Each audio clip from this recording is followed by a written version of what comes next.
I've got such a special treat for you, and there's no really other way to set up this video than just to say that this is the most glorious video you will ever see today. Watch as Nancy pushing up Daisy's Pelosi. Miss, I'm worth hundreds of millions of dollars on a measly, makes no sense, government salary, the one who pushed the January 6th hoax, the one who has been an enemy of the people for the last 50 decades, God knows however long she's been there. Watch as she gets heckled for 2 minutes straight. Check this out. Okay. Thank you. Okay. Thank you. Okay. So you Don't worry about that. I'm from San Francisco. I'm used to this.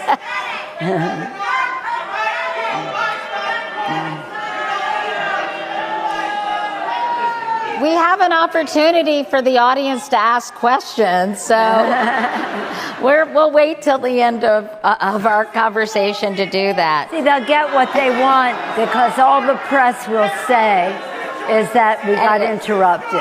All right, so. Wow. All right, so you never know what to expect at the 92nd Street Y.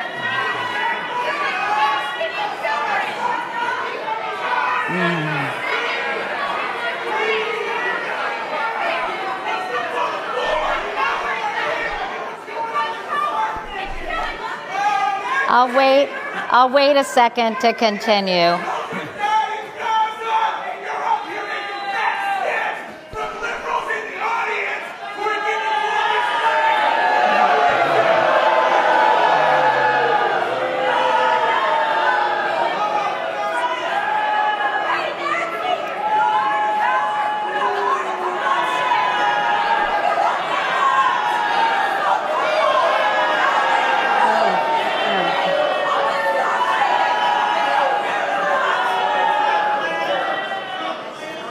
Let us bow our heads for the hostages and be prayerful about the hostages, which they never mention. So That's got to be the most uncomfortable, awkward 2 minutes of Nancy Pelosi's life. Holy macadamia nut. What did you guys think of that? You never see Trump get heckled and booed like that anywhere he goes. No, what do you see when Trump goes anywhere? He gets chants of USA. Everybody cheers him on. You don't hear like that when J.D. Vance goes anywhere. You don't hear that when Robert F. Kennedy Jr. goes anywhere. Tulsi Gabbard or anybody who has common sense, Vivek, Byron Donalds. I just think that was just magnificent. America, New York, I love you. Some of those chants, I don't know if you could hear them or not, but they were saying, Nancy, get her out of here. We don't want you. Screw you, Nancy, and all the liberals who've lied. I mean, it was so glorious. I can't wait to see what your comments are. Let me know in the comments down below what you think of that. Okay, a lot of people have been tagging me and messaging me and saying, Professor Nez, what do you think of this? What do you think of Kaitlin Clark? Because, you know, I have talked a lot about how much of a big fan I am of Kaitlin Clark and how I even posted on X recently saying that I would rather watch, and I mean this, I'm saying it again, I would rather watch Kaitlin Clark and the WNBA any day of the week over the NBA right now with LeBron James and the rest of them. Any day of the week. I mean, I think Kaitlin Clark is one of the most magnificent. She is that era-defining athlete. She is the game changer that every league dreams of, who completely disrupts everything and skyrockets the league. I mean, I have compared Kaitlin Clark's impact on the WNBA to Magic Johnson and Larry Bird, what they did with the NBA back in the 80s when the NBA was struggling to get a foothold in any ratings whatsoever, popularity, the American temperament or the attention. It was all on baseball and football.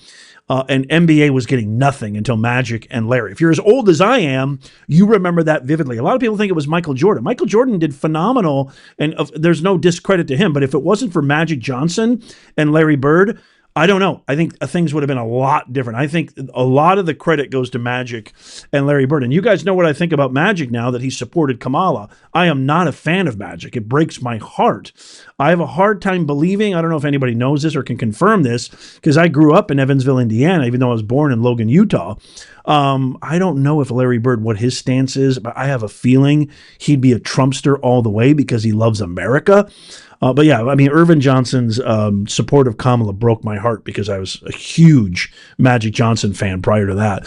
So in this clip, I guess Kaitlin Clark talks about basically saying that talking about white privilege. So let's just check out I haven't even seen it yet. I'm going to react to it live with you right here. So if you haven't seen it, you're not alone because I haven't seen it either. So let's check it out. Yeah, you know, your announcement for Athlete of the Year, like tremendous, incredible positive feedback. That's what we've seen across the board. There's always going to be some negativity. And I feel like you have had to answer more questions than anybody about the intersectionality of race and gender and sexuality in sport because of just who you are and you represent the growth of this thing. And even earlier today, Megyn Kelly, she was saying that you were apologizing for your white privilege and the fact that you wanted to uplift Black female athletes and make sure that they were getting the shine, kind of like your pioneers were getting the shine that they deserved. And I just want to know how you feel or how you respond to some of those criticisms when you have to deal with something that it's really not your problem. Like, I feel like it's them looking in a mirror a little bit, but it still comes down on your shoulders. I feel like I always have had really good perspective on everything that's kind of happened in my life, whether that's been good, whether that's been bad. And then obviously coming to the WNBA, like I've said, I feel like I've earned every single thing that's happened to me over the course of my career. But also, I grew up a fan of this league from a very young age. Like, my favorite player was Maya Moore. Like, I know what this league was about. And like I said, like, it's only been around 25 plus years. So I know there's been so many amazing Black women that have been in this league, and continuing to uplift them, I think, is very important. And that's something I'm very aware of. And like I said, like, I try to just be real and authentic and, you know, share my truth. And I think that's very easy for me. Like, I'm very comfortable in my own skin. And that's kind of been how it is my entire life. Yes. Okay, so according to this post, I guess this is how this fiasco kind of began on Kaitlin Clark. After being named Time Athlete of the Year, Kaitlin Clark apologizes for her white privilege and says that the WNBA is built on Black players. She says, I quote, "I want to say I've earned every single thing, but as a white person, there is privilege." Oh no, Kaitlin, you didn't say that, did you? A lot of those players in the league that have been really good have been Black players. This league has kind of been built on them. The more we can appreciate that, highlight that, talk about that, and then continue to have brands and companies invest in those players that have made this league incredible, I think it's very important. I have to continue to try and change that. I mean, for the love of God, I swear this is what we all voted against on November 5th. I mean, she's young. She's young. I don't think she's saying anything too super controversial. I think she understands the environment that she works in, her livelihood, her ability to support herself, her family, probably doing something that she loves, which is basketball. I think she understands the reality that if she doesn't support the other players, I mean, we saw what happened all last year between her and Tyra Reese, whatever the hell her name is. I don't know. I can't stand that girl. And a lot of the so-called WNBA stars were showing resentment and begrudged her success. So, yeah, I wish she didn't say that. I wish she didn't say white privilege. I wish she just would have said the truth, which is how, and it's just practical common sense, what every American feels, which is it shouldn't be based on skin pigmentation, a random arbitrary characteristic that means nothing. I wish she would have said that, but I get why she said that. She's young. She's been indoctrinated. She probably came from the same cancerous woke DEI ideologies, parasitic infestation that a lot of young people have come from, that this moron, Mangione, you know, it's the same exact byproduct. I talked about this in a lengthy video of how Luigi Mangione, who is the shooter of United Healthcare CEO Brian Thompson, this guy had a manifesto This guy was saying these parasites had it coming. He was anti-capitalist. He was anti-corporate. He was, he showed a lot of radicalization and left-leaning embodiments and philosophies. It's the same thing. These young people, this is why I'm saying save your children. Save your children from these indoctrination camps. Look, I don't just call myself professor for kicks and giggles. I actually taught at these institutions. I've seen it firsthand. I've been commissioned by my department to go to Washington. I've met with these people. They're all the same. It's the Obama syndrome. It's the smug, condescending, I don't want to work and have a real job in my life. I'm just going to turn down my nose, look at you from a lofty area of hubris and narcissism. And because I have pieces of paper that say I'm special, aka known as degrees, which are worthless, this is how they operate. This is who they are. This is why they lost on November 5th. And so I wish she wouldn't have said white privilege. I really wish she wouldn't have said that, but am I surprised? No. I wish she would have just said this. Well, Nez, what do you wish she would have said? This is what I wish she would have said.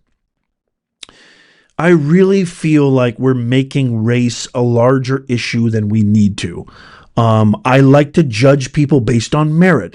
I like to judge people based on measurements and criteria that they are 100% in control of, such as, she could have referenced Dr. Martin Luther King, the content of their character over the color of their skin, etc., etc.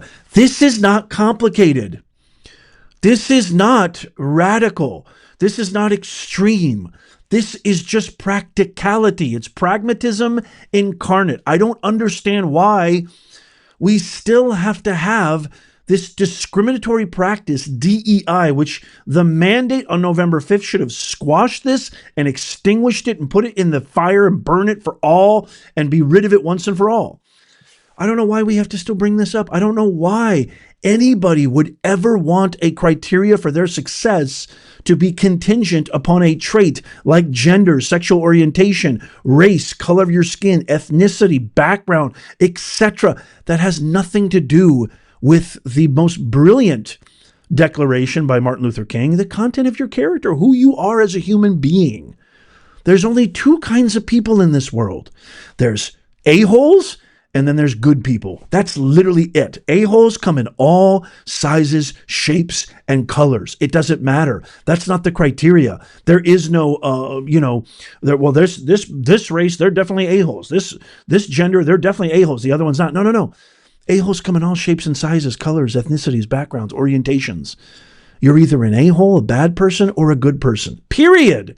You either work hard, don't make excuses, earn your keep, pay your dues, blood, sweat, and tears, contribute to society, participate in the game of life, or you try to take advantage. You're a shyster. You're a liar. You're a con. You have no integrity. You're dishonest. No. What am I missing? That's pretty much it. This goes back to the Bible. This goes back thousands of years.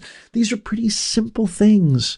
And so, yeah, it bums me out that she said that. I'm not surprised, though. I'm not surprised. I'm not surprised by Mangione's manifesto. I'm not surprised by these young people, tearing up campuses across America in protestation to a war that they have no clue what's going on. I mean, there's even video footage of some of these young 19-year-olds.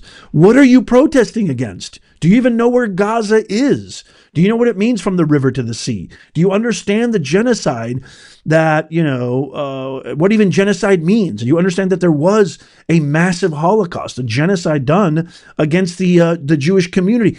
They couldn't even answer simple questions because these are not learning institutions anymore, y'all. They are indoctrination camps.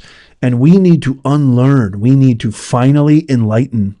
This is what this channel is all about. The antidote to woke. We need to enlighten these young people. This is why I'm giving away everything for free. You don't have to pay. There's no paywall to watch any Professor Nez video. Not a one. And if it's up to me with your support, I'm going to continue to do that as long as I have oxygen in my lungs. And I need your help. I need your help to support me. I need your help to watch, like. It doesn't cost you a thing to like the video. And continue watching and subscribe. Kaitlin Clark is a phenomenal player. Race was never an issue. The only people who keep making it an issue about race are the so-called people who are all about equity and equality. Yeah, do I wish she didn't say white privilege? Of course. Am I surprised? No. Am I still going to watch her? Yes. I'm not going to just, I'm not a part of that ridiculous, that's what we voted against. I'm not a part of cancel culture. I'm not going to stop watching her because she said white privilege. She will learn. She will get better. She's young. She'll get older. She'll mature. And I truly believe, by the way, if I had to put my money on who Kaitlin Clark voted for, Trump all the way, baby. I'm sure she did. I don't think she voted for Kamala. Not one bit. She's playing politics. I'm sure her dad's helping her. Her dad's been very, very heavily involved in her career thus far. So I'm sure he had a lot of input into her statements, pre-interview, et cetera, et cetera, et cetera. But no, I think she voted for Trump, and I think she's fine. I think she's an amazing player. I love, and the bottom line is I enjoy watching her. I played basketball as a kid. I played basketball in high school. I played varsity. I love the game of basketball. I hate the NBA. I can't watch the NBA. I think LeBron James and what I see from the few games that I've watched over the last 4 or 5 years, it leaves me cold. I'm not inspired. I don't feel any sense of joy out of watching the NBA. Kaitlin Clark reminded me of that feeling of when I first saw Magic, when I first saw Bird, when I first saw Jordan, and we had those amazing series against the Pistons, that era, 80s, 90s, was the reason I became a basketball player. And my love for the game waned, and it's been rejuvenated with Kaitlin Clark. And let me know in the comments if you feel the same way. I'd love to hear your thoughts on this. Thank you so much for watching. Check out these videos coming up right here. I'll see you over there if you haven't seen them yet. Tap my face right there to subscribe and follow. And as always, may God bless you, and may God bless the USA. I'll see you soon.